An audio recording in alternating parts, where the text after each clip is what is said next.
The jury found Sanft guilty. They pump thousands of gallons of waste, much of it hazardous waste, to the sewer. So I have been working down in Seattle's SoDo district, south of the Dome. Of course, the King Dome is no longer there. That was blown up by Paul Allen. And there is no potable water on the site. It's right next to the Seattle Barrel Company.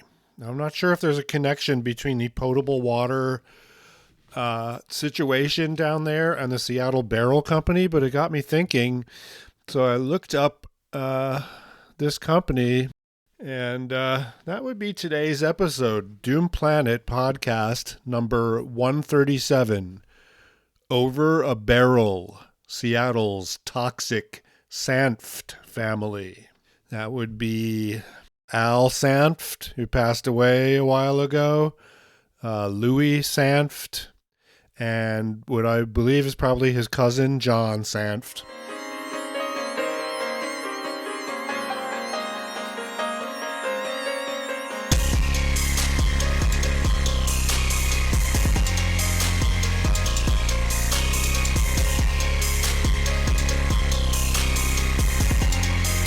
Getting in trouble over and over again for the violating environmental regulations. There's charges were worked out in so Seattle Barrel has been in business since 1916 as a family business. And of course there was no EPA back then. On August 12th, 2013, Seattle Barrel Company, represented by Louie Sanft, and the King County Department of Natural Resources and Parks, represented by William Blakeney. Seattle Barrel, there was a single incident during a routine sampling where an employee was observed manually bypassing the final stage of the wastewater treatment system associated discharge of concentrated wastes that did not meet the permitted discharge to the sanitary sewer. Seattle Barrel, as you might have guessed, they recondition and clean barrels. Giant plastic barrels, 50-gallon drums, all of that. And they use some toxic stuff to scrub out the barrels that already might have contained toxic stuff. So the facility received a $1,575 fine. There's a $3,490 post-violation charge and a compliance order.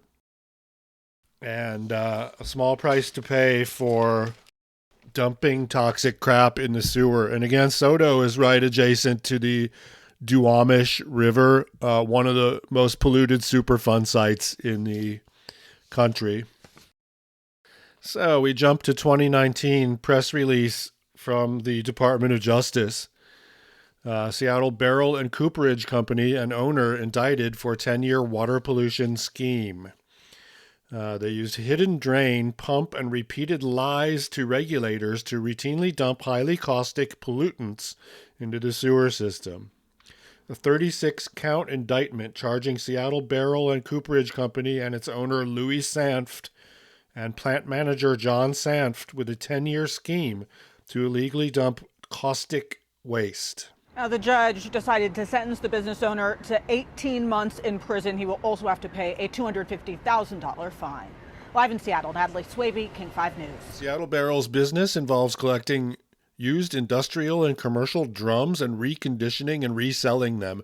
If you go down there, it's like a big operation. They have multiple trucks. There's multiple buildings at their headquarters there, kind of near Airport Way and Alaska Street. Barrels piled up outside everywhere.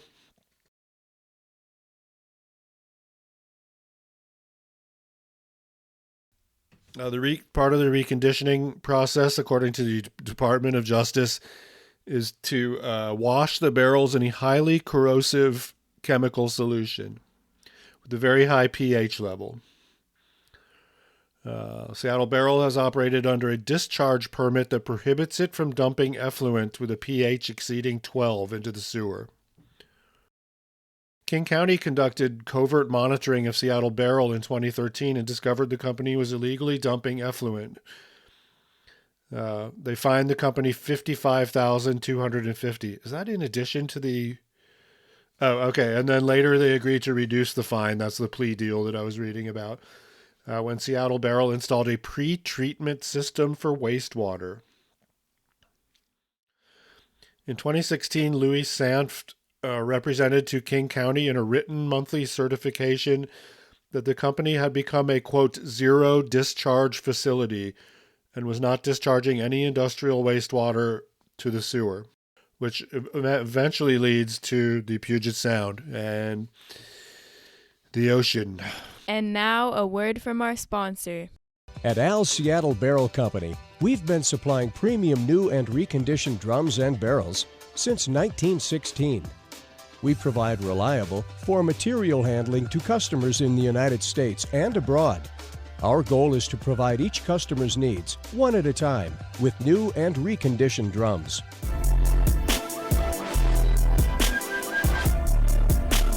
In 2018 and 2019, additional covert monitoring by the EPA revealed that Seattle Barrel was continuing to routinely dump wastewater.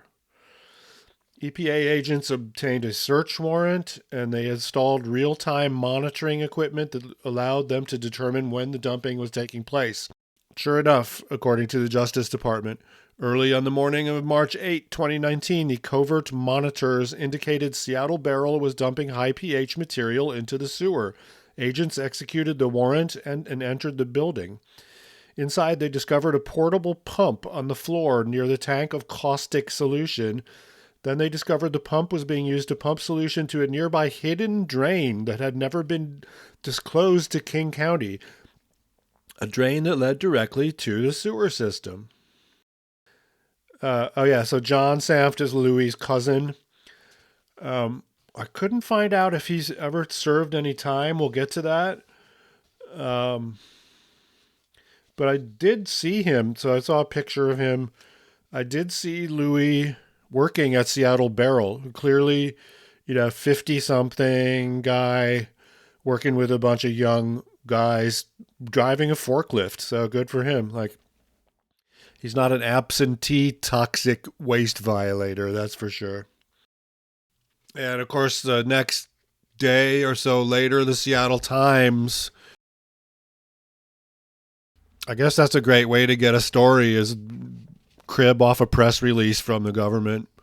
I mean, how the Seattle Times doesn't have the resources to covertly spy on these guys.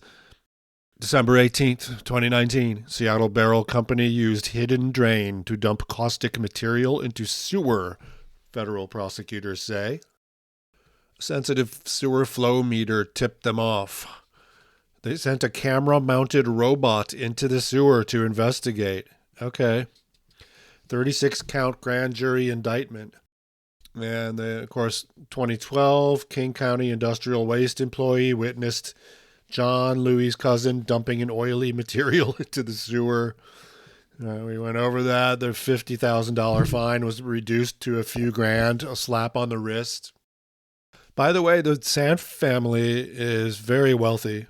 I looked it up. I didn't want to really violate his privacy or care where he lived, but in the midst of my research, I saw that, oh my God, he lives right close to Doom Planet podcast headquarters here in South Seattle.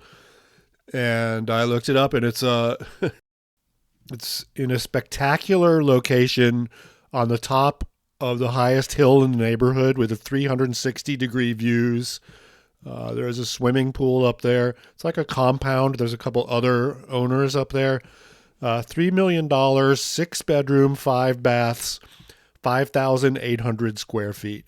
So I'd like to say that being an environmental violator with your barrel company is lucrative, but the Sanft family is also involved in real estate, right? That's where the money is. And if you've been in business since 1916 as a family, there's a good chance that you're going to own a tender chunk of real estate. I guess the Seattle Barrel Company is just a side hustle, just to be evil. Like, wow, being a landlord isn't evil enough. Let's dump some toxic chemicals. What excuse could we have? Oh, we'll just keep this barrel company going. In 2021, Louie was convicted after a 3-week trial. It went to trial. Conspiracy, 29 violations of the Clean Water Act for discharging pollutants to the sewer, 4 counts of submission of false Clean Water Act certifications and making a false statement to special agents of the EPA. And now a word from our sponsor. In an unassuming part of Renton, just off State Route 167, you'll find a restaurant that's become something of a destination for Chinese food. Triumph Valley. And then, well, February 12th, 2026. Seattle Barrel refurbishing business penalized $150,000 for dangerous waste violations. It just does not end. This is from the state of Washington.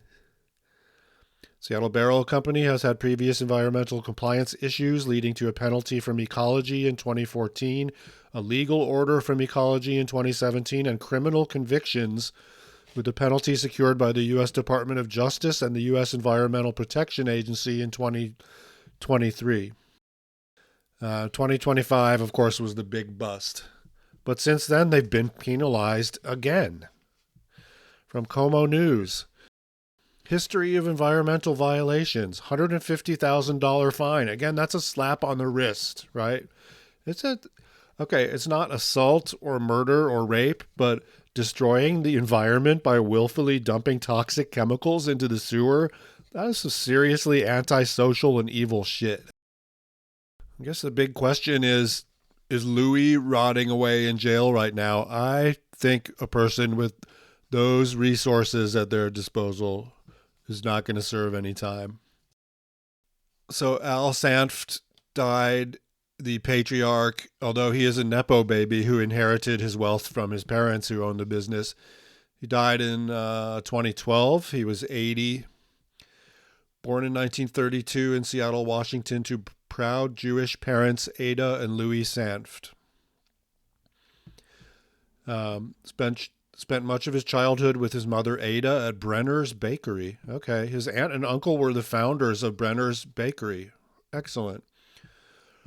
Went to grade school in West Seattle, and then the Talmud Torah. Went to Garfield High School, another very illustrious graduate of Garfield High School, along with, of course, Jimi Hendrix. Went to all the Garfield class reunions. Served in the Navy in Korea and Japan on the USS Dixie. Then he returned and joined his father, who started the cooperage in 1916. And, of course, his only sibling, his brother Bernie, also in the business. Later years, he became partners with his only son, Louie. Al was a businessman, a real estate developer, an investor, husband, father, son, brother, uncle, fisherman, and barrel man, and a friend to all. Married the love of his life in 1959. They're inseparable. That's nice. One of the founders of the Seattle Hebrew Academy School, and very involved in their synagogues and many philanthropic endeavors in Washington and Israel. He's also a Shriner and Elks member for 50 years and a Mason. Longtime member of the Seattle Chamber of Commerce and a proud Republican. I hope they put that on my obituary. He was a proud Republican. Most people referred to him as Big Al. He liked to go fishing. He had a large salmon fishing charter boat named the Firecracker, built for him in 1975. This is an old money family for sure. So there's something nice about that, like the family business. It's not just a soulless giant corporation. Of course, there's the dark side. He was a pickle maker and smoked salmon expert. He smoked it in a giant smoker in the backyard.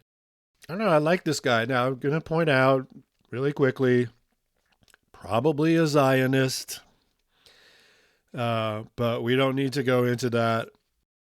That's a different story. And, if you're you can't blame someone who's been raised that way and indoctrinated that way. I will point out that there are many anti-Zionist Jews, members of my family, and of course, journalists like Norman Finkelstein and Max Blumenthal, Katie Halper, and etc. We'll just take it for granted that Al and his family, maybe Louie too, are Zionists, fully support the genocide in Israel. Oh well. Al had a giant heart and lived a ginormous life. He was tall, dark, handsome, had a twinkle in his eye, and was tan at most times. He loved Elvis, dancing, his Cadillacs and Escalade, all his pets over the years, his annual trips to Las Vegas. Most proud of his 3 daughters and 1 son and 3 grandsons. Okay, good. It's a big, prosperous family. And having a small business, stay in the family for over 100 years, pretty unheard of. In May 2007, Al was unfortunately diagnosed with a rare disease called cardiac amyloidosis. He was expected to live a few months, but he stuck it out till 2012. He had a successful real estate company, A&B Properties, developing properties around the region. Again, why bother with these toxic barrels when you can just enjoy the wealth of your real estate empire? Would you like to go to Hawaii also? Okay, Boomer, what an incredible life of privilege you have had. One final obituary. And again, this podcast is supposed to be obituaries for the damned, right? We see that Leroy A. Vangsness, born in 1950, died February 8th, 2025. And born and raised in Ballard. He was 74. Attended grade school in Ballard. He had special needs, but anyone who met him knew he was warm, kind, and a good-hearted guy. He was a big man at 6'3", tall and strong, but he was known for his soft voice and touch. So this is a specific category of man, kind of the developmentally disabled, gentle giant. How do I know about Leroy Vangsness? Well, Leroy, this is according to DignityMemorial.com. Leroy added another family member when Louie Sanft became his guardian in 2002. For the last 23 years of Leroy's life, Louie was there as his family caregiver, taking Leroy out for haircuts, shopping, eating at restaurants around the city, and taking him to his doctor appointments. Leroy was very appreciative for having Louie in his life, and Louie advocated for Leroy to make sure he was getting the best care and had all of the amenities to live comfortably. So good for him. Louie, not completely evil. It doesn't look like there was a court order to make him, sponsor this disabled man. He was just doing it out of goodness of his heart.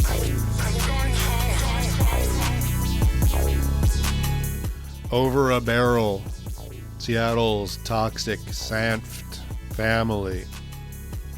I hope you all have a good summer. We got some special episodes coming soon. Goodbye. A business is accused of illegally dumping hazardous waste.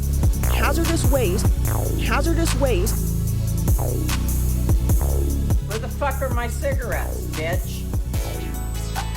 So get me some cigarettes and some red licorice. It wasn't a hard dilemma. It was real simple. Washing the barrels in a highly corrosive chemical solution. Find out more at doomplanet.com.